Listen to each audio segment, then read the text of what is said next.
Lorsque Dieu créa le monde, il observa dans la Torah pour y définir ses règles. En d'autres termes, dans la Torah, il y a tout, absolument tout. Une étude profonde des textes nous permet ainsi de déceler les secrets de la vie. Je vous invite, au fil des parachiotes, à un voyage pour mieux comprendre le monde et ce qu'il contient. Mais surtout, pour mieux comprendre l'homme et le rôle qu'il doit jouer au fil des générations. Rav Pérez, bonjour. Bonjour. Parachat Yitro. Avant de rentrer dans le vif du sujet, en tant que bon Tunisien et accroché à des traditions ancestrales, j'aimerais vous poser la question, est-ce que vous pouvez un petit peu nous développer le sujet de la Seudat Yitro et le Nyan un petit peu plus qu'une coutume, où il y a des choses un petit peu plus profondes qui se cachent derrière?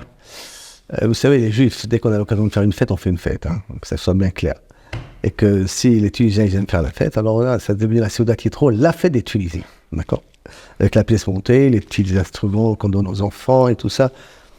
Et si je peux me permettre, je crois que au départ, ça pouvait être une raison de pouvoir enchanter les enfants avant qu'on puisse lire la Parachat Yitro.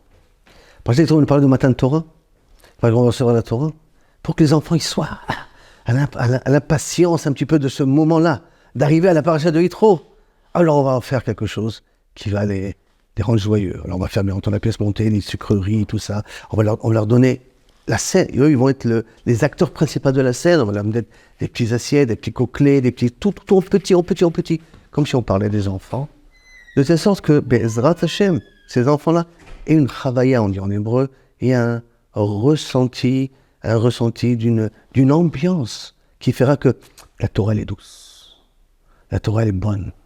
C'est intéressant ce que vous dites, parce qu'en quelque part vous êtes en train de dire que pour donner de l'envie aux enfants d'aimer la Torah, même de manière générale pour l'éducation, il faut l'associer et le connecter à une notion positive qu'eux ils peuvent comprendre. Exact. Mais pas forcément pour la Torah, mais même dans tout le domaine de la vie, même pour la discipline, pour les bonnes valeurs.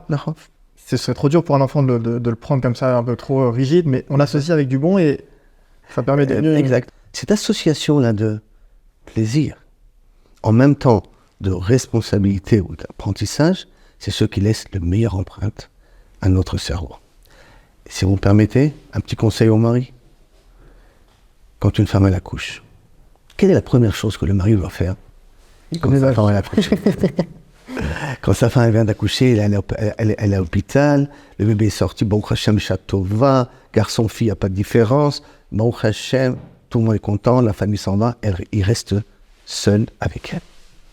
Tu mets ta main dans ta poche, et tu lui sors un petit bijou que tu avais déjà acheté à l'avance.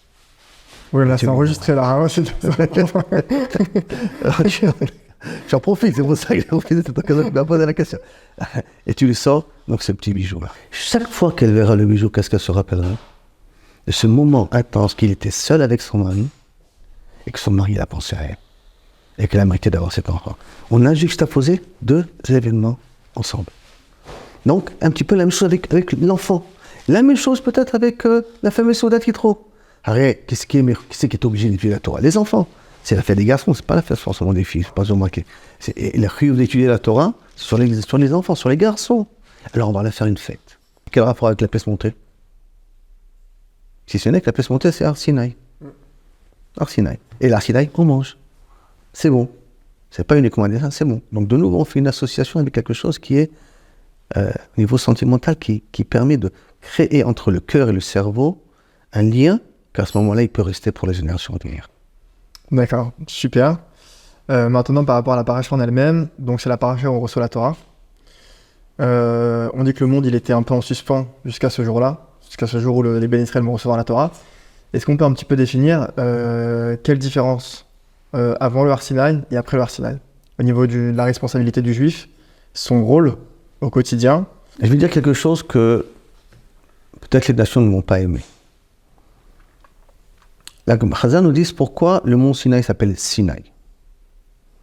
Parce que depuis ce moment-là, l'antisémitisme est né. La haine du juif est née. C'est-à-dire que Sin'a yarda la'olam. Il y a une haine qui est descendue dans le monde. C'est une haine qui est, on va dire, naturelle. Alors, Chachamim, ils nous disent, c'est le premier Rashi, qu'avant la création du monde, Akadosh Baruch Hu, il a pensé au peuple juif.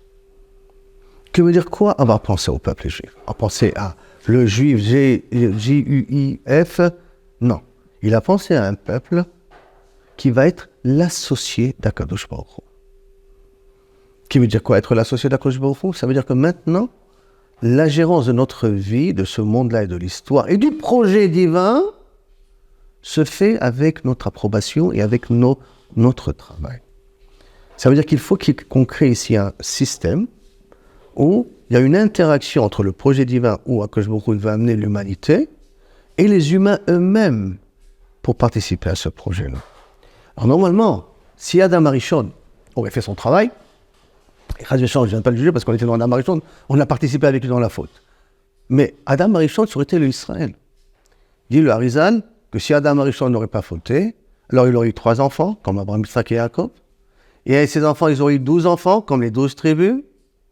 Et les 12 tribus auraient eu 70 enfants, qui auraient eu 600 000 âmes. Et le monde aurait été composé essentiellement de 600 000 âmes. Le monde est énorme, donc ça veut dire que ces 600 000 âmes, ceux qui vont être après, ils n'ont plus aucun travail à faire. Alors ça va être, comme dit le Ramchal, donné à l'humanité. Malheureusement, à quoi ça a amené? Déluge. Après cela, dit le Ramchal dans Derech Hashem, arrivé à Abraham Avinu, on fait un choix. Qui c'est qui a fait le travail de réparer la faute d'Adam Arishon? Et le seul, c'est Abraham Avinu qui a réussi à le faire. Par conséquent, tous les autres restent dans leur statut, dans leur monde, et Abraham Avinu devient l'associé d'Akadosh Baruch Hu. Et comment on voit qu'il devient l'associé d'Akadosh Baruch Hu? C'est quand Akadosh Baruch Hu lui dit tu vas avoir un enfant, Bayamin, Bayamen, Bayarshevanu le tzedaka. Du Rav Israël Tauber, ça veut dire quoi? Il a cru, il lui a considéré ça comme la tzedaka. La tzedaka, à qui on donne? À quelqu'un qui en a besoin. D'accord? Et qui considère que ce qu'Abraham Avinu a fait, c'est comme la tzedaka? C'est Akadosh Baruch Hu. Donc ça veut dire qu'Akadosh Baruch Hu a joué le rôle du mendiant dont Abraham Avinu lui a donné la tzedaka. C'est quoi ça? Akadosh Baruch Hu il a besoin de tzedaka? Et Akadosh Baruch Hu il a joué le rôle. Pourquoi il a joué le rôle?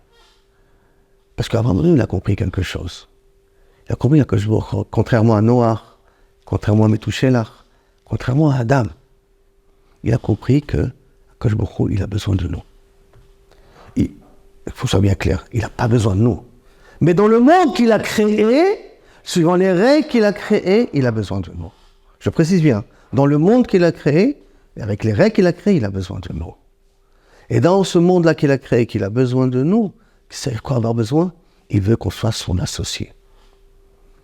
Et elle s'est associée quand on a vraiment mérité d'être associé, quand tu es arrivé au Sinaï.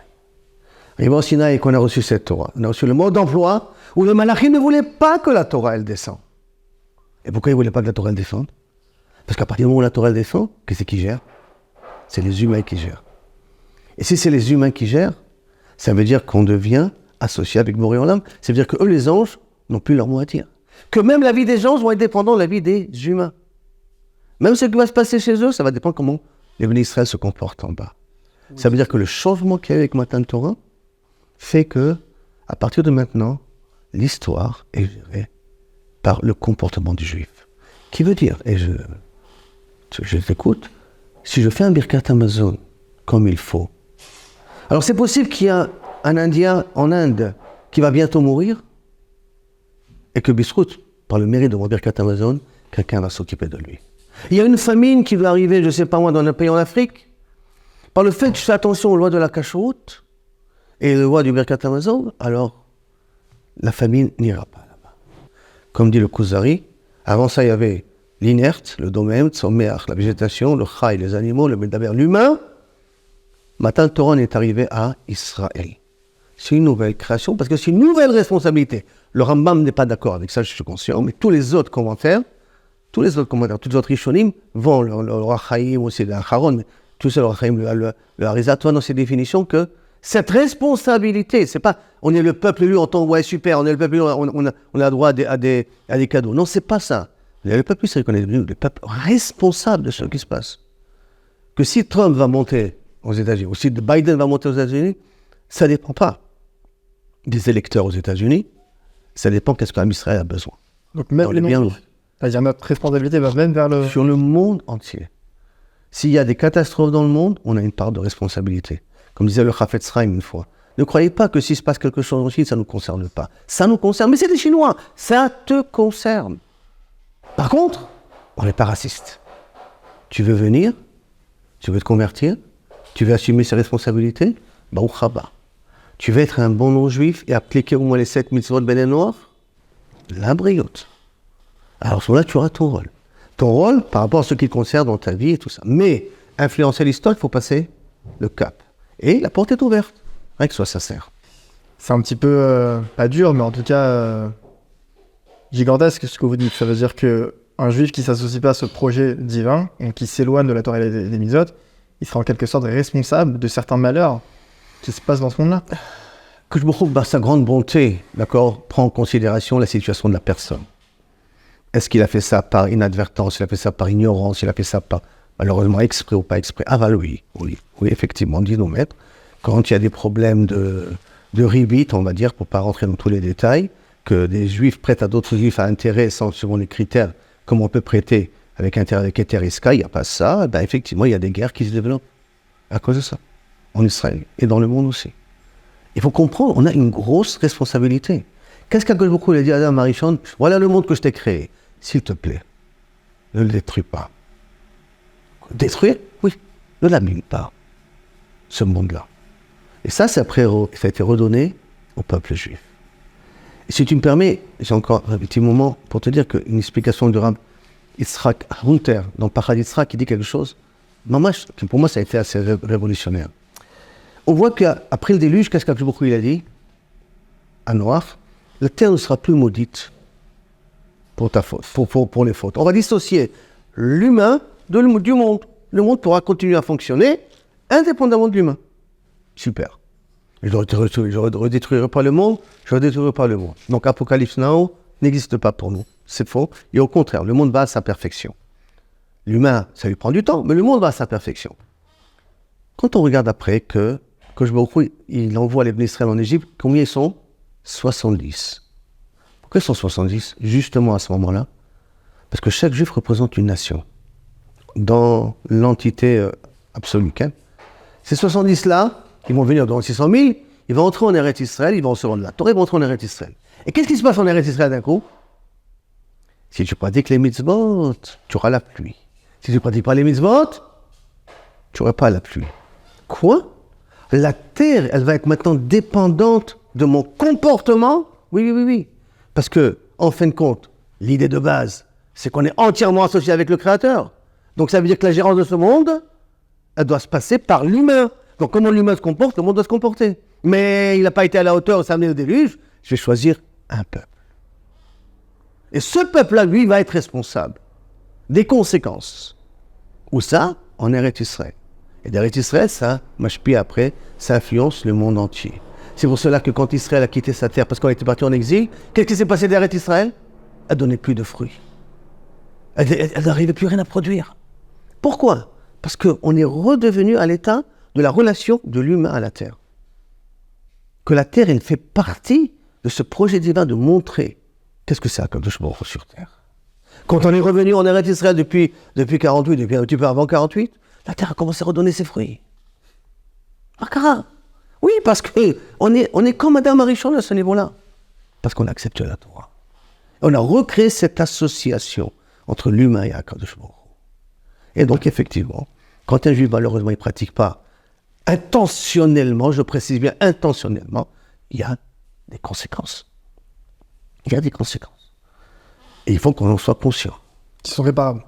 Toujours, ça c'est la force que je il a mis, quelque chose d'incompréhensible, irrationnel, c'est que la tchouva, elle existe. La possibilité de dire, je regrette, parce que normalement, du point de vue linéaire, j'ai avancé dans le temps, j'ai fait une bêtise, la bêtise elle est faite, je peux m'améliorer pour le lendemain, mais ce qui est fait est fait. Et d'un coup, on nous apprend, je peux faire marche arrière. Il y a un moyen de faire marche arrière. Le regret a un corps, a une force de faire marche arrière. Et donc, comme si je remontais dans le temps, et je prenais la faute en question, je la réparais.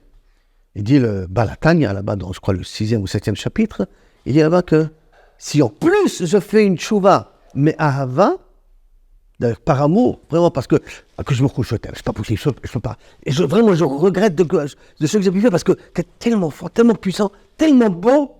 Quelqu'un, une fois, un élève me dit, oh, comme la Torah, elle est belle. Je dis, oh là, je suis content. Bon, fait que ça soit comme ça pour nous tous. Oh, la Torah, elle est belle. Tellement beau que ce simcha que tu as transforme la Avera en mitzvah et l'efface totalement de toute empreinte dans le monde. Ça, il faut y arriver. On n'est pas encore à ce niveau-là, on travaille pour y arriver à cela. Ça veut dire qu'on a cette force-là de pouvoir remonter, de pouvoir reprendre. Et c'est un cadeau. Parce qu'une chouva qui efface rétroactivement l'empreinte de la faute, Je peux le dire. ça, c'est personne n'arrive à y croire. C'est Akadosh Baruch Hu qui peut le dire. C'est Akadosh Baruch Hu qui dit, je contrôle le temps. Je suis intemporel. Alors qu'est-ce que je te demande? Un petit effort. Regrette. Regrette. D'abord, regrette parce que tu as peut-être peur. Regrette parce qu'il y a eu des événements. Mais regrette surtout parce que tu vois que le plus beau cadeau que je t'ai donné, c'est que tu peux effacer tout ton historique négatif et le transformer en positif. Et c'est pour ça qu'il faut jamais perdre espoir. Qu'est-ce qu'a dit Rabbi Nachman? De la même façon que tu crois qu'on peut fauter, crois qu'on peut. J'en ai taquin, cette fameuse chanson-là. Crois, comment c'est possible? Comment je peux? Toute ma vie, c'était 400 coups, j'ai fait les pires. Tu peux réparer. Parce que tu es lié à l'intemporel. Et tu es un intemporel. Donc tu peux remonter dans le temps et réparer les fautes.